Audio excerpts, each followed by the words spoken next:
Good afternoon, everyone. Welcome back to Conversations from Stritch. My name is Dave Livingston, president of Lewis University, and I'm joined, as usual, by Dr. Christopher Sint, our provost. It's really great to be with you. As the weather breaks, we actually saw, as we were walking across campus today, a few little buds coming out of the ground, and it's so nice to see a little green coming out of that kind of frozen earth, and we're excited to have spring here. I do want to, as I open the show today, just make a comment about the announcement that we made this week regarding commencement. I want to start with how difficult this decision was for all of us, and how we know that it is really difficult to absorb for all of our students who have been here for 2 or 3 or 4 or 5 years working on their respective degrees, and not now being able to walk across the stage this spring with their friends and have their families in the audience. But as we've said on this show since we started almost a year ago, that we are focused on the health and safety of the whole community, and as well family and friends of our students, and wanting to make sure that we can provide for that, follow CDC guidelines, and having several thousand people in the field house was just not something that we could do within where we see the pandemic today and where it might be going. So as we think about that, I just want to restate some of the things that I said. We will have a virtual ceremony that will take place on the commencement weekend that has been on the calendar for a long time, May 7th, Friday, May 7th, and Saturday, May 8th. As I said in my email, it just the size and scope of the event does not fit with the state of Illinois health guidelines, and so we don't know if those guidelines will change by May, but we are announcing this and will be sticking to that. We will be having a virtual commencement.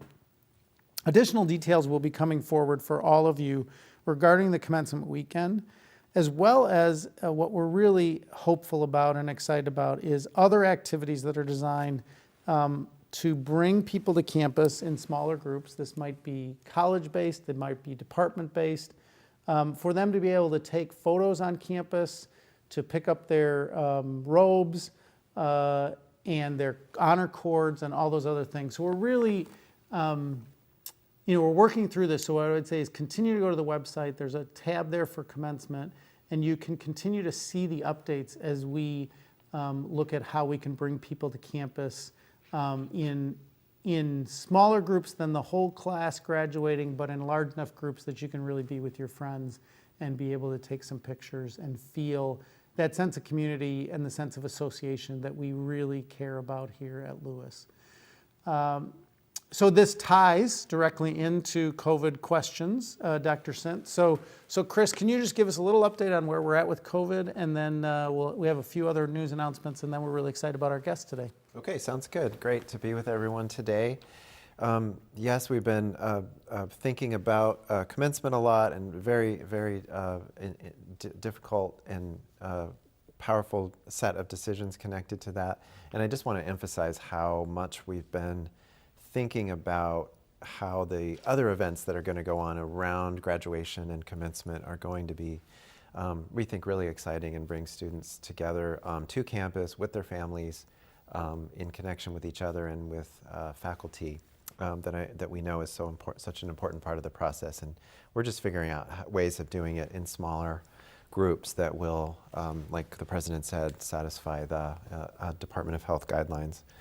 The only other thing I want to, our COVID numbers have decreased this week, and that will show up on the tracker both from Tuesday there and as well as tomorrow. I think those numbers will be even smaller, knock on wood. It's only Thursday afternoon, but the Friday announcement will probably be lower than those. So that's all great news. And also a reminder to be vigilant in staying committed to the Flyers promise as we hopefully transition into lower counts going forward. Also a reminder about travel. I talked about this last week, and it'll be again in my message today, that we still recommend with the CDC that staying home and not traveling is our primary recommendations. If you do choose to travel, research where you're going, avoid group gatherings with people that are not part of your travel group or your pod. If areas, and then when returning, we recommend quarantining for 5 to 7 days, and then restrict higher risk activities for 2 weeks after returning from a trip. And I forgot one detail, which is please test. Our recommendation is also to test before and after travel. It is really important, and it's really established in those guidelines that travel is a high-risk activity, really regardless of where you're going, just because of all the different types of groups you encounter in a travel situation. And then we are really trying to keep our numbers down and to keep our community safe. A couple weeks from now, when people may be coming back from trips, so please try to heed our advice about travel. Do you want to start with some other news? Thank you, Chris, and thank you for that update. And I will say, I watch these numbers as you do. It's been really great. Again, any day can change, but the last 4 days have been zeros in terms of new students. That is really great to see. We are, I just want to reemphasize, so grateful to our students, our faculty, and our staff, because what's making these numbers work is that people are actually living according to the Flyers promise, abiding by the guidelines, keeping their face coverings on, keeping at social distance. And it makes a huge difference, because if our community is safe, then people feel like they can be on campus, they can go to the classes that are in person, and it's just so much better for all of us. And we're a part of those numbers that we're seeing going down across the country. A couple quick things. One, the campus is alive and rich with activity, much of it virtual, but I just am amazed. Last night, I was telling Chris before we started that I had literally 3 devices going. I had my phone, my iPad, and my laptop all going at the same time, because we had a men's basketball game, a women's basketball game, and the event that I want to talk about, which is the Metropolitan Youth Symphony Orchestra was performing last night, and all 3 of these events were occurring at the exact same time, and I really wanted to watch all 3 of them, so I just had 3 devices going. Last night, it was an amazing concert. The men and women wrapped up, and I was able to just devote my attention to the second half of the concert. The Youth Symphony Orchestra performed its spring concert last night. And what was really exciting about it, I have walked over to Dr. Laura Franklin's office and seen her marimba, and she had told me about what it's like. And then I watched the concert, and she was the guest soloist last night for the concert. And it was really incredible. I mean, I don't know how she does it. Obviously, that's why she's a professional marimbist and I'm not. But it was amazing. And the quality, what we've learned, and again, testament to our students who are working on how to produce productions, and of course, John Kilpatrick and all of his team, who's producing us today, but also last night, the quality of the production, the way in which we got to see different people throughout the orchestra, and of course, Dr. Franklin as she was performing. Just an amazing thing. So the other thing that I just want to say that happened this week is that we had our Career Expo. It was yesterday, and last week we had Mary Myers on to talk about this, and we ended up having 40 employers, over 280 students who showed up and were able in this virtual environment to interact with employers and talk about employment after graduation, internships, other opportunities. So really exciting for our students. In this time in which the economy is challenging, I think having things like this at Lewis and having Handshake available to you is a real great asset. So make sure you take advantage of it. Even if you weren't able to attend the career fair, make sure you stay in touch with Career Services so you're ready for commencement. So, Chris, we got many other things that are going on. I think you're going to talk about a few more of those. I might mention the one event that's coming up is the Women in Art at the Field show. It's actually going on right now at our gallery, and there's some pictures from it right there on the screen. That show will be open until March 19th, and then we will be broadcasting a virtual talk by the 3 women artists. And what that title suggests or means is that it's 3 women employees of the Field Museum who are also artists are featured in the show. It's just incredible work. And their virtual talk is going to be broadcast on the evening of March 18th. So please stay tuned for that or put that on your calendars.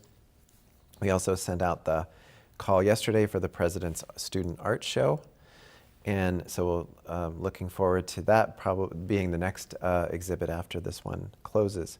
One more announcement. We found out late last week that we received a grant from the USDA, the United States Department of Agriculture, for $170,000 to develop a hub here on the campus for telehealth in the fields of speech-language pathology, occupational therapy, and clinical mental health counseling.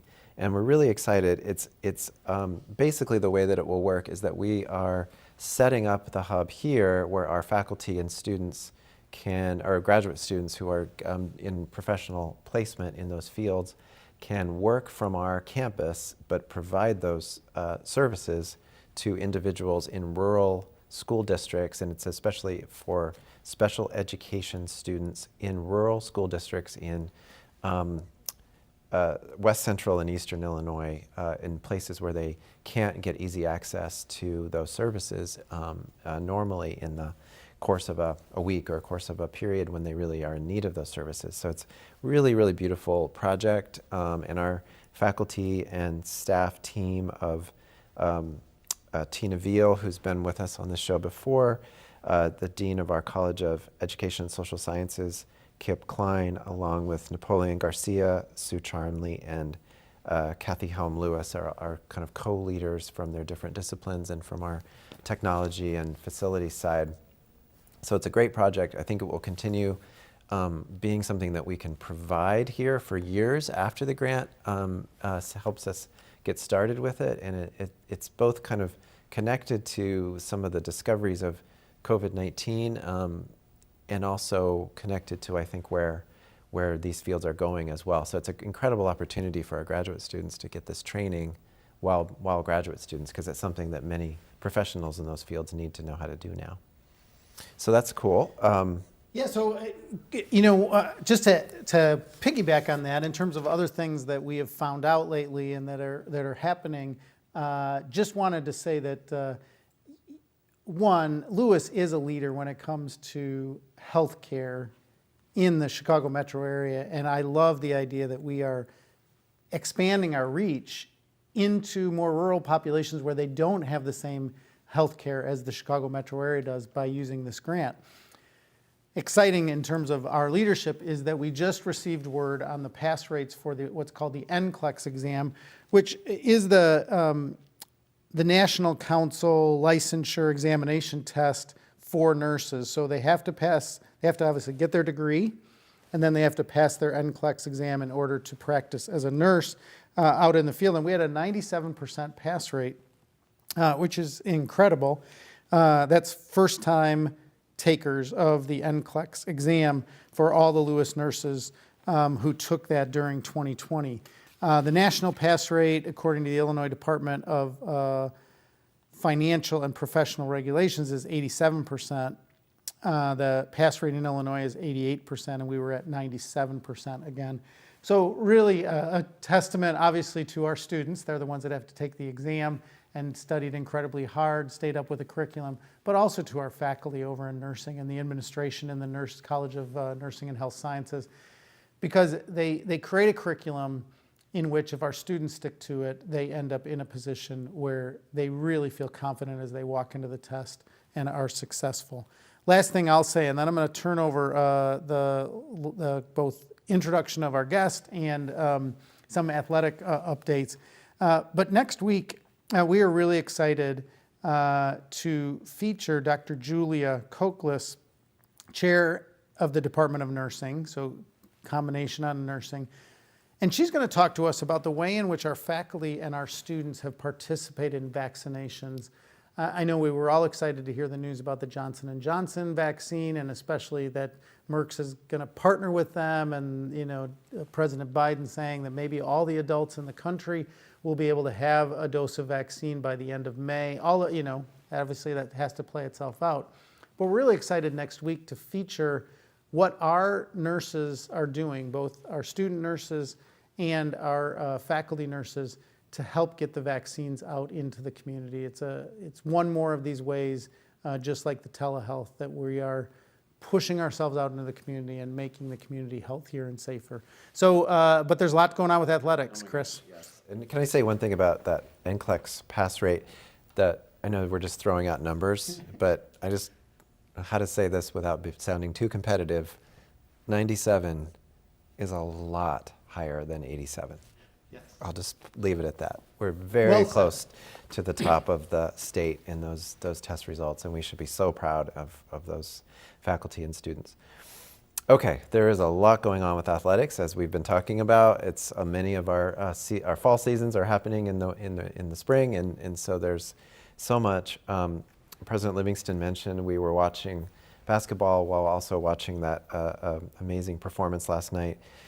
The mixed results, our women's team fell in a really, really exciting last-minute loss to Missouri St. Louis, and so their season has come to an end. Our men played a great game and knocked off McKendree, also with in a really close game, and will advance to the semifinals, and they will play Indianapolis, University of Indianapolis, on Saturday. So we'll look forward to that. And then one more thing, as we're talking about the end of the women's season, as is the tradition, the Great Lakes Valley Conference, the GLVC, announced on the day before the playoffs started on Tuesday that some of its awards. So our freshman guard Jenna Badali was named the freshman of the year in the entire GLVC, and our head coach Samantha Quigley Smith was named the coach of the year. So that's we really celebrate them and congratulate them on those awards and on a great season. It's been really fun watching the women's basketball team this season. Switching gears to track, 3 of our Flyers have advanced and qualified for the NCAA Indoor Track and Field Championships, which take place next week in Birmingham, Alabama. They are 2 student athletes in the triple jump. That's Alicia Cardillo and Anna Ladizio. And Jada Hoffman has qualified for the championships in the 60 meters. So that is the highest recognition you can get, or highest qualification you can get as a track athlete. So we look forward to cheering them on at the end of next week in the NCAAs. There's a lot going on this weekend. Baseball, women's and men's soccer, men's tennis, women's tennis against 2 different opponents. Men's volleyball tomorrow, Saturday night against Ball State. Women's volleyball plays 2 matches on Saturday, and as well as men's lacrosse this weekend. So as we say, it's many different seasons going on simultaneously, and that will continue for the next few weeks. So just again, congratulations to all those student athletes and to our staff, coaches, and our athletic trainers who are keeping these sports going week to week.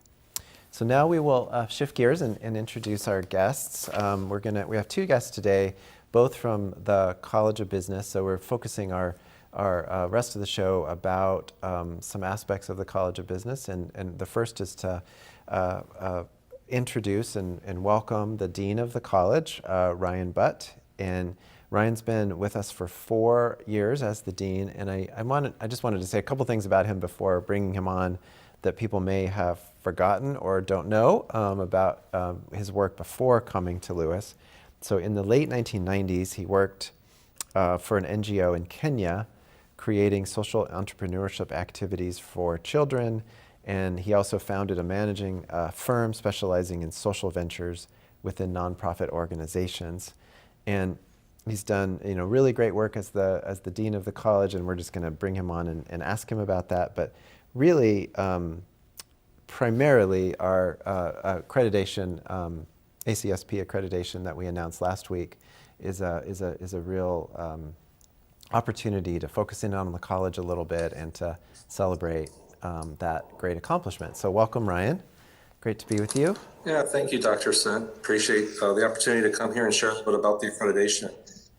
Recently, in the fall semester, we received notice that we went through our self-study with the accreditation body, and ACBSP is one of 3 major accrediting bodies for business schools in the world. And we had the opportunity to go through it and received reaffirmation, which means that all of our academic programs, as well as some new programs that joined us, became accredited. And what does accreditation mean? It really means to the audience here listening and the general public, it's like the seal of approval that you would get at the store for an item that you buy. It tells the public that our faculty, our academic offerings, our resources are all meeting the standards of excellence, right? And I think when we went through this process, it was about a 2-year process of looking at every single aspect of the College of Business. And one of the highlights I'd like to point out that they shared with us is that they felt like we had a very strong strategic plan process, where we knew where we were going, where we wanted to go, and how to get there. And another thing that really is a testament to the university as a whole is one of the notes that the site visitors gave us was the amount of resources available here at Lewis University for our students, that without the support services were like amazing. And so those are some items there that about the accreditation. When we look at accreditation as a whole, the College of Business would say that it's a benefit to our students for several reasons. One, it assures them that they're getting faculty that meet both academic and professional credentials. 2, it opens up the door for them to have networking opportunities and connections to a much broader world. ACBSP is in over 60 countries and 1,200 different programs that they accredit. So that's a pretty significant number that our students have access to. It also gives them leadership opportunities through student activities, as well as recognition for their successes. So it's this holistic wraparound organization that really ensures to our general audience, and especially to our students, that what they're receiving at Lewis in the College of Business is a really excellent education. That's great. And I just want to say, Ryan, thank you for joining us today. I really appreciate that.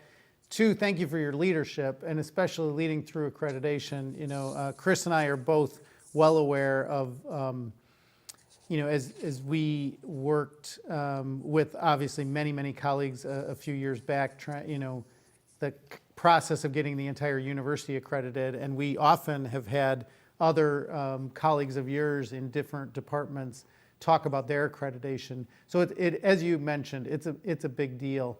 Could you just say a little bit, about maybe when, as you were in that process, you were rereading all the documents. You talked about kind of what it means from an outsider's perspective, but as the dean, could you just say a quick word about maybe what are the 1 or 2 things that, as you read through all the documents, you were most proud of, in terms, because you had to kind of put the microscope on the college, look at it all, and it gave you some ability to kind of step back and look at it because you had to present it to others. So what are the things that you're most proud of over in the College of Business? Yeah, thanks, Dr. Livingston. I would have to say there are a couple that I would see as most significant internally. And one is the assessment, that we had this ability that our faculty have stepped up to the plate and have worked really hard over the past 4 years to create a continuous improvement plan. And what that means is that they're assessing every one of their courses to make sure that we're achieving our student learning objectives. And I think that's huge, to rally the faculty around to make sure that they're doing that. And so I think that was one area that I was very proud of. I think the other area that I was extremely proud of is just the the collaborative effort in terms of the College of faculty and staff, in terms of our stakeholder analysis and how our stakeholders are really engaged, not only on campus, but it allowed me to see that our faculty are doing they're sharing their expertise to the broader community through community engaged learning, through research, through scholarship, because it really put everything under a microscope, like you mentioned, and gave me the opportunity to see that we're doing amazing things here in the college. So the assessment was one for continuous improvement, and the other I would say is the scholarship and the engagement of our faculty.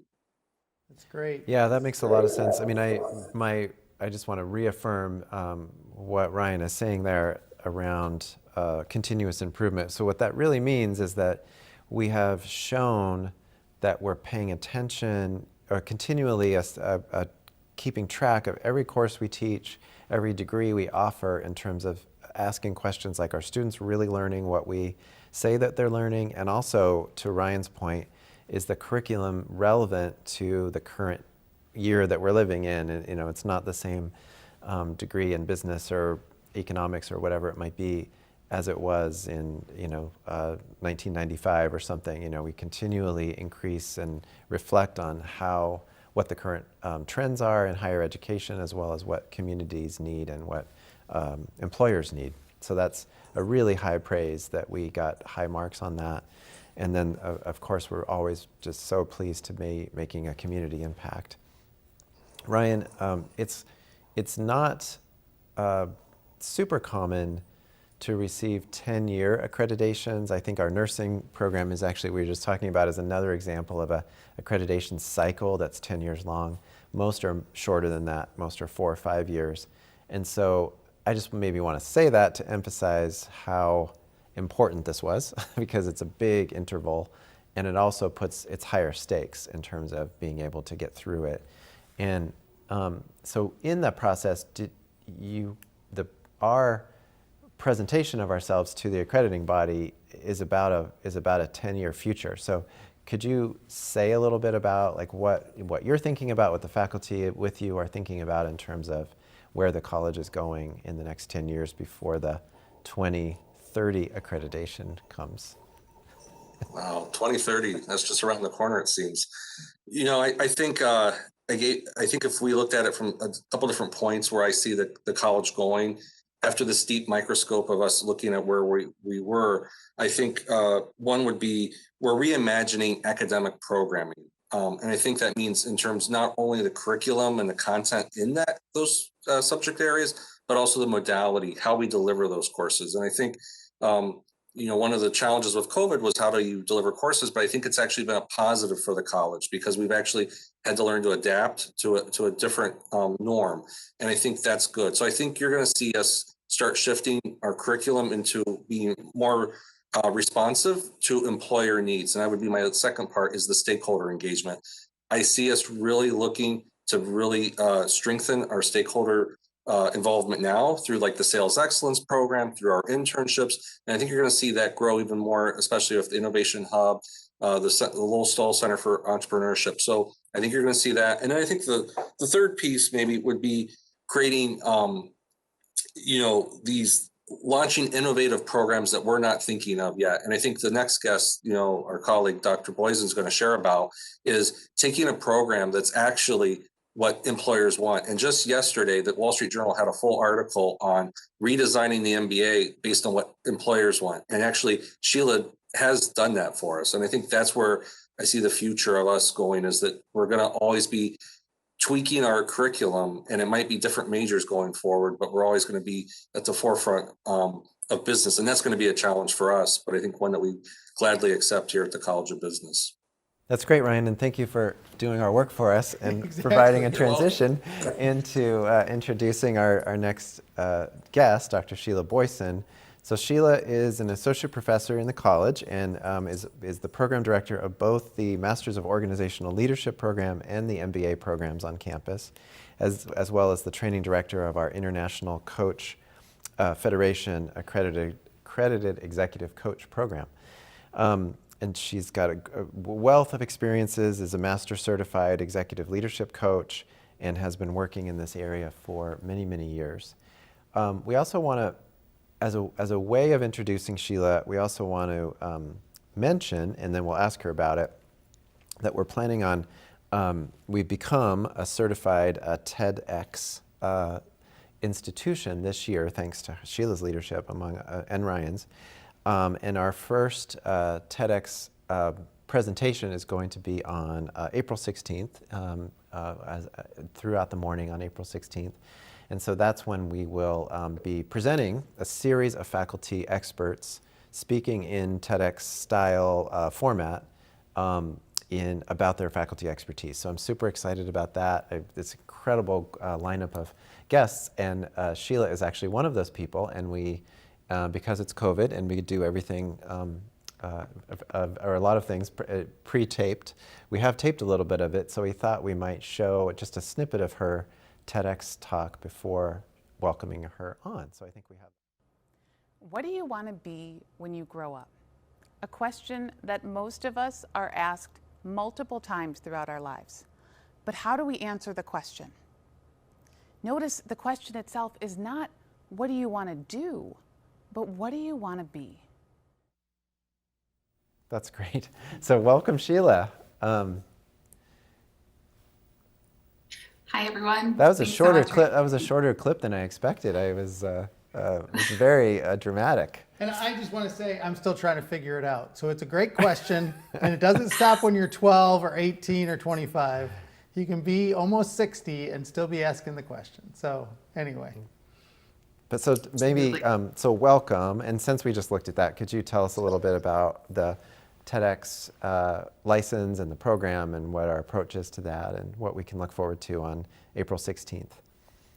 Absolutely. So we're very excited about our first ever TEDx license at the university and our first ever TEDx Lewis University official event that, as is mentioned, is going to be on Friday, April 16th, virtually at 9 a.m.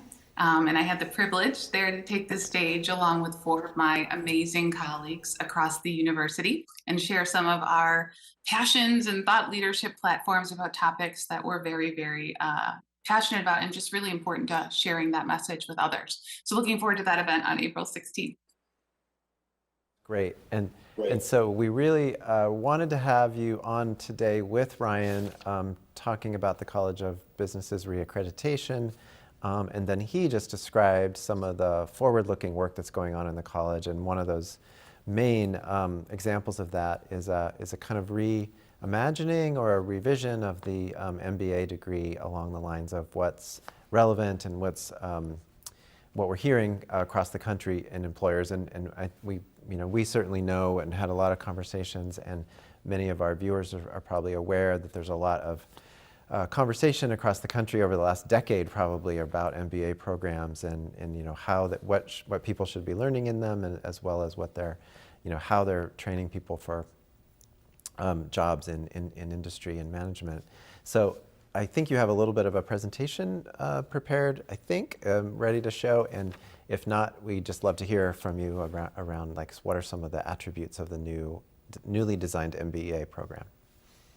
Absolutely. So excited to talk about our new reimagined, we use all those words when we're talking about it, but exciting MBA program.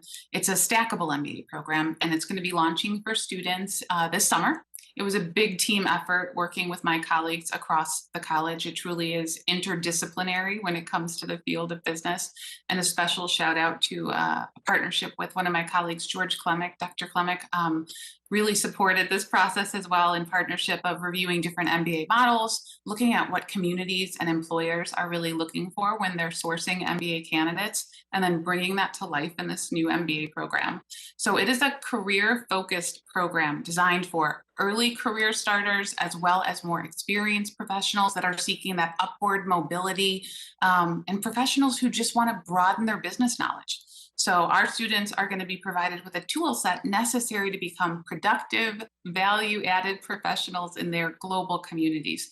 And we have 2 central themes that will be cross-cutting throughout the program that we're really excited about. And that is improving the world through business, so business for good, and maintaining and building diverse networks of people.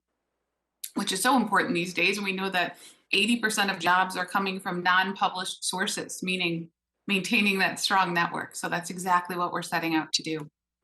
The stackable design means that the program is going to be 10 total courses for someone who's coming in with a business education background, 30 credit hours, and then it will be made up of 3 stacked micro-credentials. So the big question is, what's a stackable micro-credential, right? What is that? So in higher education, as we're always evolving and as workplace changes, kind of what those credentials, knowledge, and experiences are that they're requiring of candidates, colleges and universities and training organizations are adapting to give students the skills they need to succeed on the job market. So there's lots of terms that float around when it comes to professional development, and micro-credentials is another term to add to that growing list. So what are they? They are also known as digital badges. So we will be issuing these digital artifacts and digital badges as part of the attainment of this degree. But micro-credentials are relatively new to this landscape, and they really give students an opportunity to show to employers or other external stakeholders that they've mastered skills, mastered specific knowledge, and things that are very important to help them as they move through their careers. So this MBA is designed to meet student and industry demands and allows students to finish as quickly as 1 year, depending on how they move through the program and what their business background is coming in. And as I mentioned, it's going to be built upon 3 micro-credentials. So the first one, in this case, when we say micro-credentials, we're talking about a collection of courses. So the first one would be what you consider to be a traditional core in an MBA program, which that's that strong foundation of business acumen to set our students up for success. It's called the Strategic Business Management Micro-Credential. So critical thinking and communication. We've got managerial finance, managerial accounting, managerial economics, business forecasting and visualization, and ethical strategic management. And then on the next slide, you'll see where this really is creating a customized experience for MBA students coming into this program to design a program that fits their own individual educational and career aspirations and support them along the arc of their career. So students then, after completing those 6 courses, have the opportunity to choose 2 micro-credentials in these career-focused areas. So we have business analytics, project management, strategic leadership, healthcare informatics, and financial analysis. Each of these micro-credentials are 2 courses each, really allowing students to deepen their skills if they want to go into these specific areas. And students would have the opportunity to add on additional micro-credentials if they really were looking to kind of build upon that acumen and those areas of expertise. So if we do have a student who's entering into the MBA program without a business undergrad educational background, we have a set of 3 foundation courses that are also part of the program that they'll take in order to set them up for full success for that advanced business study. So we're really excited to launch the program this summer. Yeah, Sheila, so it's great to hear you talk about this again, but I will say, I don't remember, it was 3-4 weeks ago, you showed up to one of my teas, so I do these weekly teas, and I was amazed at how you started talking about this, right, because you were introducing yourself. Not everybody on the call kind of knew who each other were. You started talking about this, and the other people in the call were so interested in it that they were like, oh, maybe I could do that, or that's so interesting, I didn't know about micro-credentials. So I really feel that this is something that, adults who are out there and have some background in business, and maybe even background in other areas, are really taken with this idea of these micro-credentials, because I remember one of the things that this, colleague of ours said. She said, I love the idea that I could get something done and get something on my kind of LinkedIn page before I get my full degree, because it feels like, you can work on a doctoral degree, for instance, and work on it for 8 years and never have anything until you get the final, your dissertation is done and it's been passed. And all those 8 years, all you have to say for yourself is, I'm working on my PhD or I'm working on my MBA. So I found that very compelling. And I don't know if you want to talk a little bit about, if that was a part of the design in terms of thinking about what people really want, in terms of getting something as they go, so to speak. Yeah. I love the way that you describe that. And don't be disheartened, those of you who are still on that 8-year path, keep going, it's worth it. But it is part of why we decided to do this. There's something about that tangible, artifact that you can share, as you mentioned, on LinkedIn or on your resume, or with potential employers and all these different other social sharing opportunities. And with these micro credentials and these digital badges, not to go into too much detail, but hopefully just to spark some interest, there's metadata that's embedded in these badges that individuals can click on them and they can see what courses you took, what you did, what skills you learned to attain that awesome achievement of getting this micro credential. And it is motivating. I wish during my PhD journey I was getting some digital badges, but I'm glad we're going to start being able to do this for our students in different ways.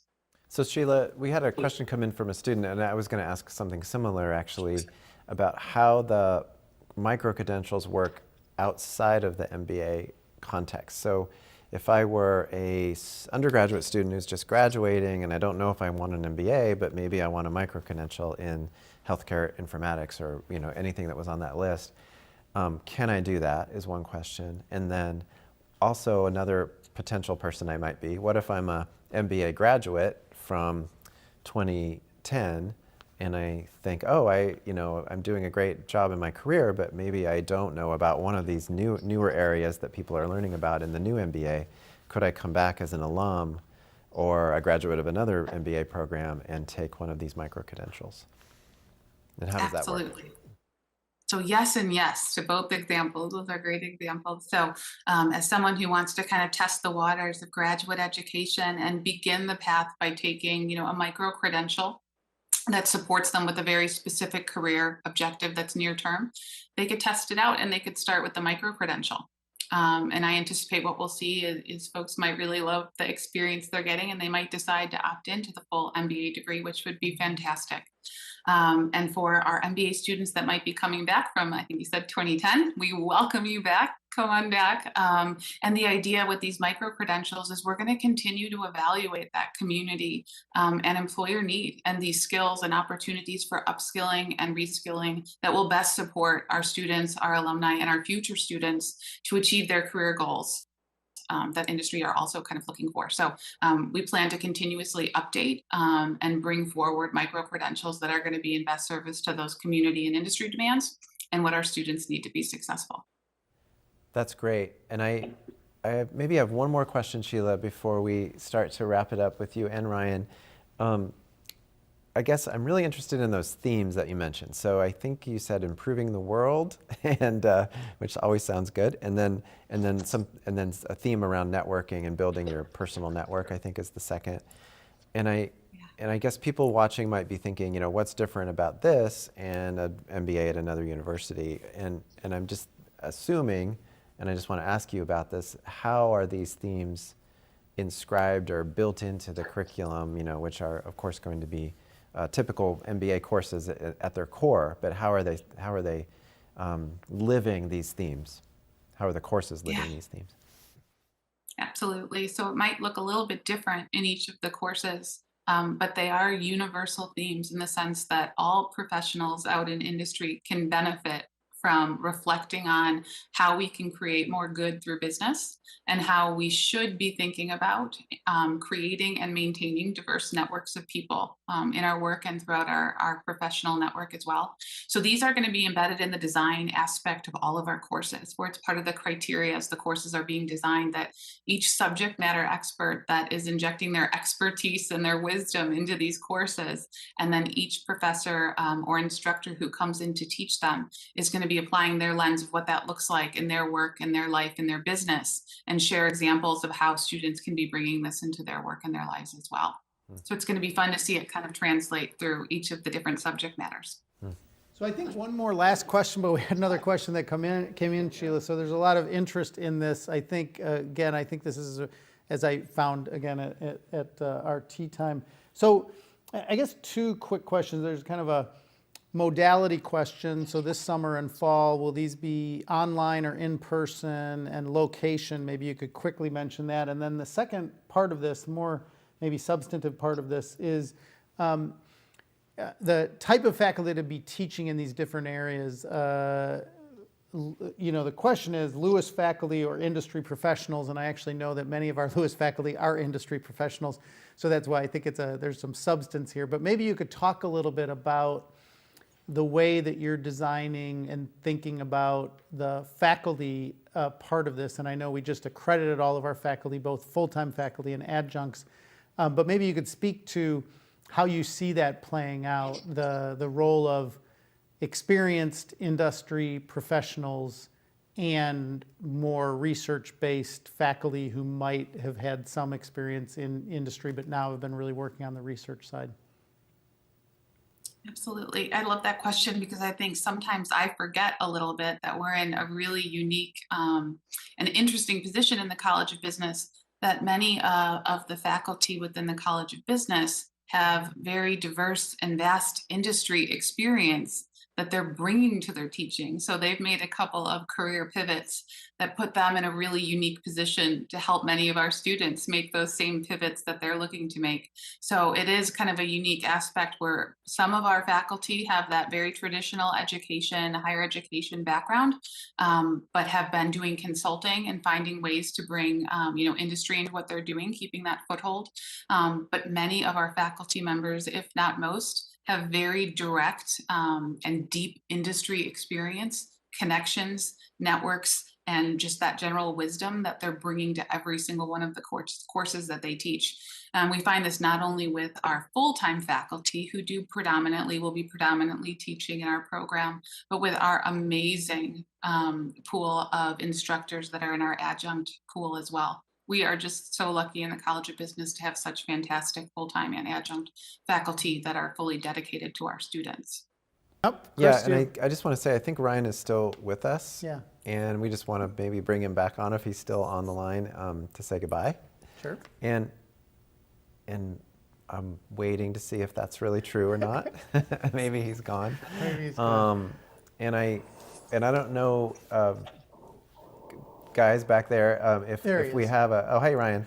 Well, anyway, we want to say goodbye to Ryan and Sheila. And also, I think we forgot to advertise the business plan competition, if you wanted to do that, Ryan, or if we have a graphic about that. Yeah, thank you for reminding us. Yeah, coming up, March 10th is the deadline, but we have the Brother Joel Damien endowed business plan competition. And so we would encourage students, it's open to any currently enrolled undergrad or graduate student, not just in the College of Business, but across the whole university. They will be competing for prizes up to $25,000 in cash and prizes. So it's a great opportunity. You get partnered with a mentor, and you get to actually have our own little Shark Tank virtually this year. It'll be all video, but next year it'll be in person. This year it'll be by video. So we would strongly encourage you to apply if you are thinking you've got the next widget or ShamWow that you'd like to sell us. Wonderful. Thank you so much, Ryan, and thank you, Sheila. And we're just going to say goodbye now. And it's just been really exciting to hear about the MBA program, and congratulations again on the accreditation. Yeah, thank you both. As we wrap up the show today, again, very proud of our College of Business and all that it's accomplished, its new accreditation, the exciting new MBA curriculum, and the stackable micro-credentials. I also want to just remind our viewers that next week we'll be on again, Thursday, same time, with Dr. Julia Kokless, Chair of the Department of Nursing, and talking about nursing and the way that the nursing profession, especially here at Lewis, is out in the world, especially their work with helping people to get vaccinated and using the professionals that we have here to help out in that task. So until next week, please be safe, be healthy, and many blessings to you and your family.